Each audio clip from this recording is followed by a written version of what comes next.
So back to our channel, we are in nerve and muscle physiology. Now we're going to start characteristics of skeletal muscle contraction. So first we need to see some terms before starting it, that is all or none law, or mainly for a motor unit. So this states that the threshold or greater than threshold stimulus can only produce a contraction of similar amplitude. So we know whenever to produce any kind of action potential, it should reach either threshold, or it can be either greater than threshold, which can only produce a contraction. That too should be in a similar amplitude. That is, the stimulus which are sending either in threshold or greater than threshold, all should be in a similar amplitude to produce a contraction. This is called as all or none law, mainly for a motor unit. And next, let us see isometric contraction. So this is a static contraction in which the length of a muscle is not changed. So hence the name isometric. Isometric means here the length of the muscle is constant. And isotonic contraction, a contraction in which the tension remains unchanged and the muscle length changes. So that is the difference between metric and tonic. Here tonic means the tension is same but the length is changing. Here the length is same. So metric length is same. You can remember like ml. ml here metric because the length is constant. And here isotonic, tt tension, tonic t for tension. So here tension is unchanged. So here metric ml length is unchanged, and here tonic t means tension is unchanged but the length changes. So next, coming to motor unit. So motor unit is nothing but a single alpha motor neuron together with all muscle fibers that it innervates. So actually a single alpha motor neuron can innervate many muscles together. So this is nothing but called as motor unit. And next, let us see the important Starling law. This states that within the physiological limits, the force of contraction is directly proportional to initial length of muscle fiber. So how much contraction we give, that much only the length of the muscle fiber. If we increase the force of contraction, then the length of the muscle also increases. If we decrease, then the length of the muscle fiber also decreases, because they are directly proportional. Although commonly referred to as Frank-Starling law of Hart, and this is applicable mainly to skeletal muscle as well. So mainly it is called as Frank-Starling law of Hart, but it is also applicable for skeletal muscles. Next, coming to tetanus. So the sustained contraction of a muscle at high frequency of stimulation. Even if you give high frequency of stimulation, there is sustained contraction of muscle. How much of stimulus we give, but the contraction is same in a muscle, then it is called as tetanus. And next, let us see now let us start our topic. First we will start with that graph. This graph, you can see it's length of a sarcomere on x-axis, and on y-axis you can see the tension development. So now let us discuss about this graph. So mainly the amount of actin and myosin filament overlap, which determines the tension developed by a contracting muscle. So by overlapping of actin and myosin, we can say that how much tension is developed. By this graph, by the help of this graph, we can understand this. So mainly on y-axis we have the sarcomere length, and on x-axis we have the amount of myosin and actin. So you can see here amount of myosin and actin, that is tension developed on x-axis, and length of sarcomere is on y-axis. So overlap on active tension developed by contracting muscles. So the tension developed is seen on x-axis, and on y-axis we can see the sarcomere line. And mainly at the point D, we can see that actin is pulled away from myosin. So once we'll check out this, there are different points here. At point D, you can see the actin is pulled away from myosin. You know this is a myosin. Actin is a moving part. Now you can see the point D, mainly at this point, the actin is moving away from the myosin. So there is no actin and myosin overlap at the point D by contracting muscles. So at D there is no overlap. At this point the tension developed by activated muscle is zero, because there is no tension. These both are not nearer to each other. Actin is in resting stage and even myosin is resting stage. So for sure there will be no tension developed. So it is absolutely zero. But as the sarcomere shortens, now this is the sarcomere. Sarcomere actually actin is sticking to a two Z discs together form the sarcomere. So sarcomere shortening means is nothing but actin is coming more overlapping with the myosin. That is nothing but sarcomere shortening. So when sarcomere shortens, the actin filaments begin to overlap with the myosin filament. So now the tension is increased until the sarcomere length is decreased. This is very important. So now the tension will increase for sure until the sarcomere length is decreased, because when the sarcomere length is decreased means nothing but it is again coming back to D stage. If it coming back to D state, then of course you can see here the tension is decreased. This is the tension, right? So now here tension has come to zero at D point, you can see, because Here the sarcomere length is not shortened, it is normal, but when the sarcomere length is shortened, then the tension will increase. Mainly at the point A, you can see how much tension is there. So this is how we will see it, measure the length of sarcomere with the tension developed. So when the sarcomere length is about 2.2 μm, then the tension is very high, and further shortening also takes place where the sarcomere maintains full tension until B at sarcomere length of about 2 mm to 1.65 mm. So when length of the sarcomere is about 1.65 mm, it is at point A. You can see at point of A it is having higher tension. At this point, the Z disc about the myosin means now the Z disc is like almost nearer to the sticking to the myosin. You can see here the Z disc is very near and almost like sticking to the myosin.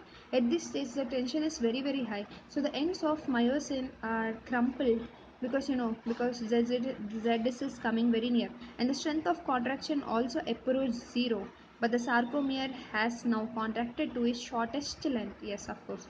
So the strength of contraction is also zero because now it has completed. Now the strength is also completed because now contraction is completed when actin is coming very nearer or very overlapping to our myosin. So this is what we need to understand. And next we will see, so the tension of intact whole muscle. So now we will see the tension when whole muscle is in intact rather than a single muscle fiber. So we will see a graph 16 point. Yeah. So here you can see, now here we have seen about a single muscle fiber when it contracts, how the graph is between the length of sarcomere and tension developed. Now we will see what happens if the complete muscle undergoes the contraction. You can see tension of the muscle and here the length. So now we will check out this graph to understand when a whole muscle undergoes contraction process. So actually whole muscle have large amount of connective tissue, more amount of sarcomeres in different locations, so it's very hard. They may be not uniform. So within physiological limits, the force of contraction is directly proportional to the initial length of muscle fiber. This is stated by our Starling law. That is, here you can see the force of contraction is directly proportional to the initial length of a muscle fiber, that is given by Starling. So in a normal resting length, the sarcomere length of 2 mm, it contracts by maximum force of contraction, and there is increased tension during the contraction. So this is called as active tension. So there is decrease, this tension is decreased when the muscle stretch beyond the normal length, of course. So if a muscle having higher tension during contraction because it is shortening, just now we discussed, when it is shortening then the tension is increased, but the tension decreases further when the muscle stretches beyond the normal length, then here the sarcomere length is greater than 2.2 mm. So the skeletal muscle mainly contract rapidly when there is no when there is no load to state of full contraction. So when loads are applied, then the velocity of contraction becomes less as the load is increased. Of course, when there is some opposite force, then the contraction will be low. But when there is no opposite force, there is no load against it, then the contraction of course will be very high.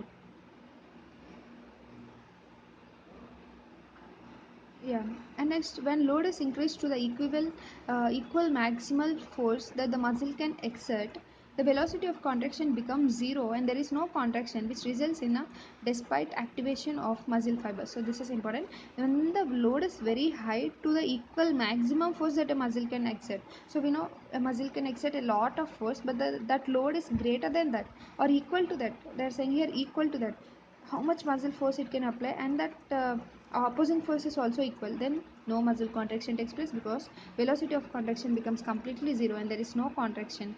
So despite there is an activation of muscle fiber, only the muscle fiber activates but there is no contraction. And remember that when there is a state of full contraction, it is about 0.1 second for completely for augmented muscle. And there is, you can see, decrease in velocity of contraction with the load. It because the load on contractile muscle is reverse force that opposes the contractile force, and this is caused by muscle contraction. So therefore the net force is available to cause a velocity of shortening is reduced. Of course, that's what we have just now discussed. Now you can see this graph and we will try to understand. So you can see this is a half of normal of length.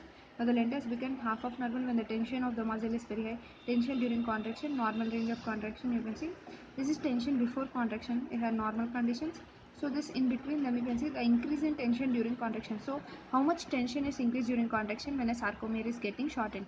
But if it if it gets more shortened beyond the limit, then even tension will decrease. So that you need to understand. And just now we discuss about load opposing contraction. When the load is which is opposing is very high, then of course the contraction of muscle decreases. So you can see this is the velocity of contraction, this is a load opposing it. So now when the load is, you can see when the load is 4, then the contraction is very low, 0. But when the load is only 1, then contraction is maximum. You can see at the load is 2, it is here, means it is somewhat decreased. At the 3 it is more decreased because now load is increased. But at 4 you can see the maximum amount of it is decreased, because you can see the velocity of contraction is in opposite to the load, so they are opposite. So you can see some of the characteristics of isotonic and isometric contractions here. So when a shortening takes place, isotonic contraction is S, because I said T, remember that T is unchanged in isotonic, means tension is unchanged in isotonic. Then isotonic contraction is present during shortening. Yes, of course we know when shortening is there, tension increases. And in isometric contraction, I told to remember as ML, means length is unchanged. So no, they are saying no, means length is here not changed. Isometric contraction. Yeah, as we said here, TT means tension is unchanged, but here length is changed. Yes, because length is changed, you can understand when it is shortened, means it's shortened, means length is changed. And there is no isometric contraction. Isometric means ML. L means length is unchanged. So means length is changed, right? So here we should say no, because it says that length is unchanged, but here length is changed, so it's no. And next, increase in tension. Here isotonic, no, as tension is increased, actually tension should be unchanged here, so isotonic is no. And here isometric, yes, because length is changed when there is increase in tension. When there is increase in tension, here yes means there is no change in length, right? And amount of heat generator is greater in isotonic, means tension is unchanged, and L means here length is unchanged, less. And work done is yes in case of isotonic, because when work is done, tension is unchanged. And isometric contraction, here length is unchanged. No, they said, means here length is changed when work is done. So example, you can take here lifting a bucket off the floor in the case of isotonic contraction.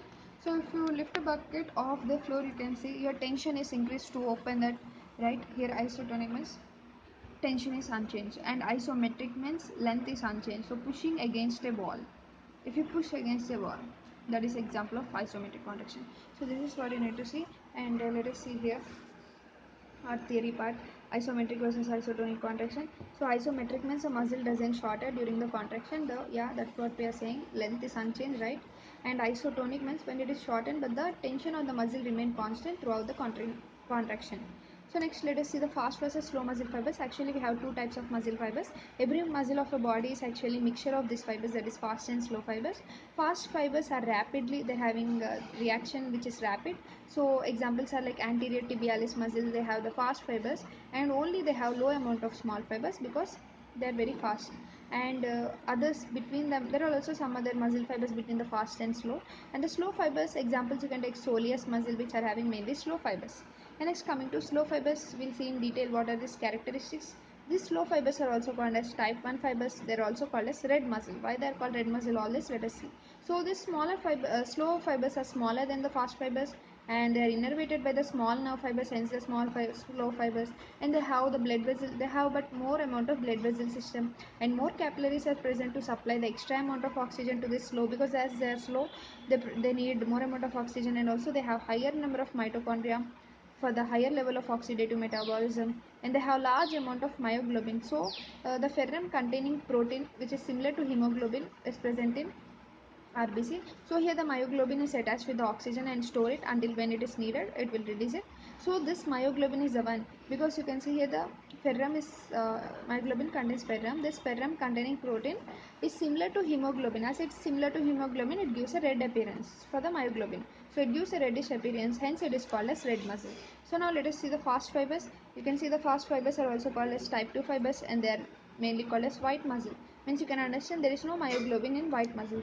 So there are large for greater strength of contraction, and they are having extensive sarcoplasmic reticulum, for release of more amount of calcium to start the contraction, and the large amounts of glycolytic enzymes are present for rapid release of energy, mainly by glycolytic process, and also they have less blood supply when compared with slow fibers.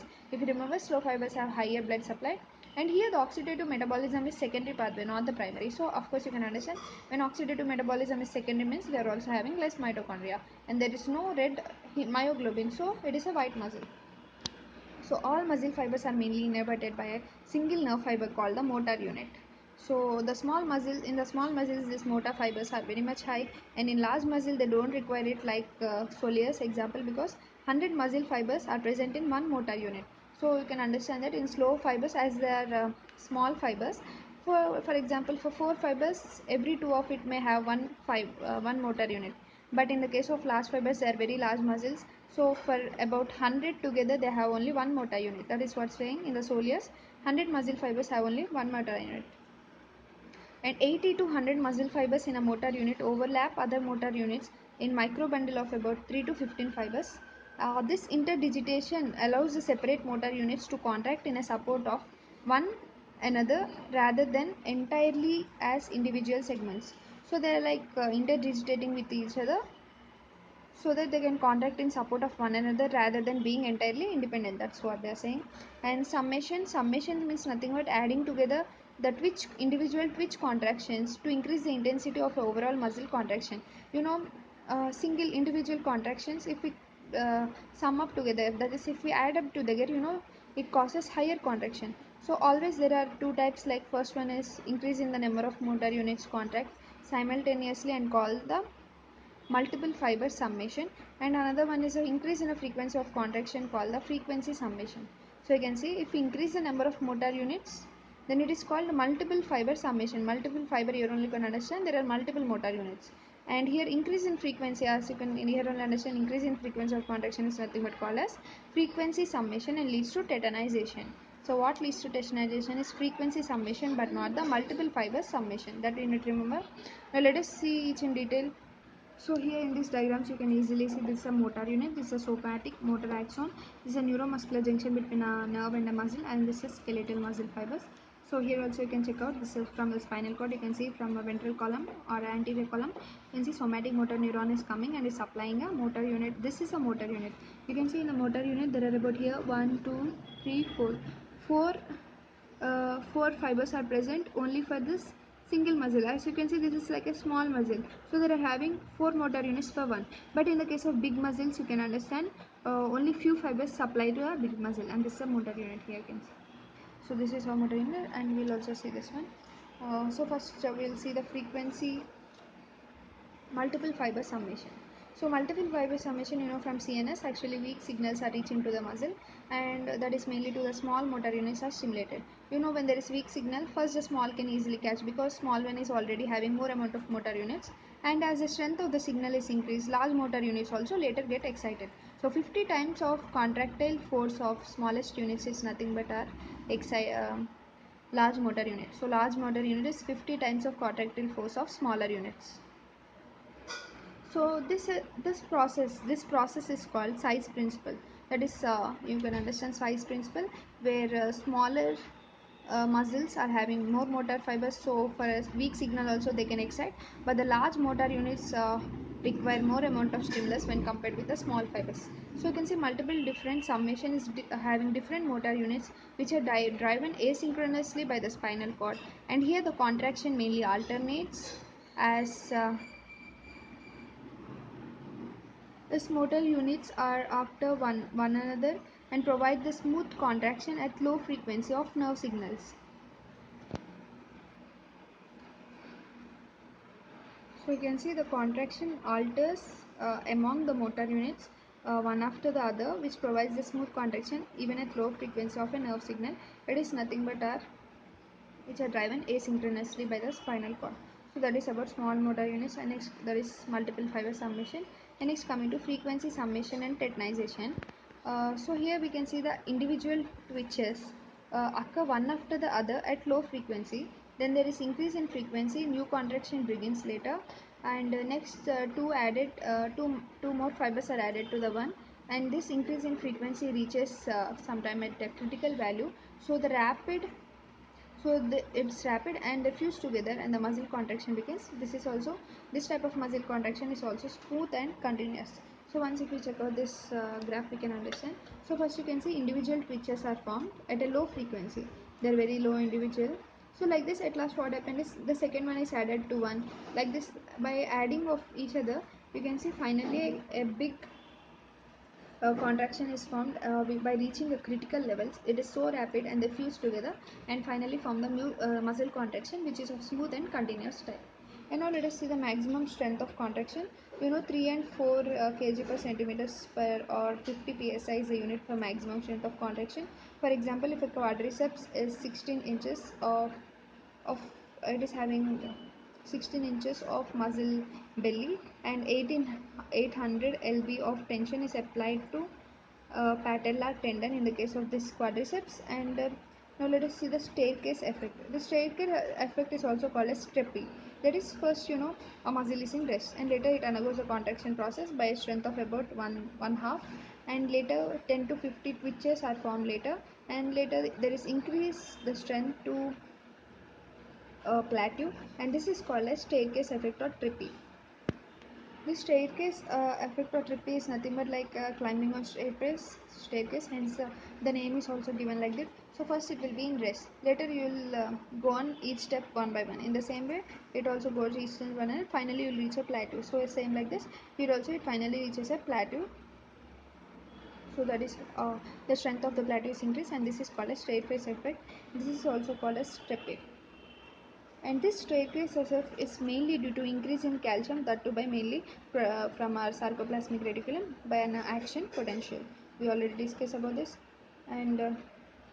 And also failure to take back the calcium into the cell. That calcium ATPase pumps should again take back calcium into sarcoplasmic reticulum, and if this process doesn't take place, it leads to staircase effect. The calcium is rapidly producing and it rapidly undergoes contraction and forms a high plateau of our calcium output, and contraction goes up to plateau.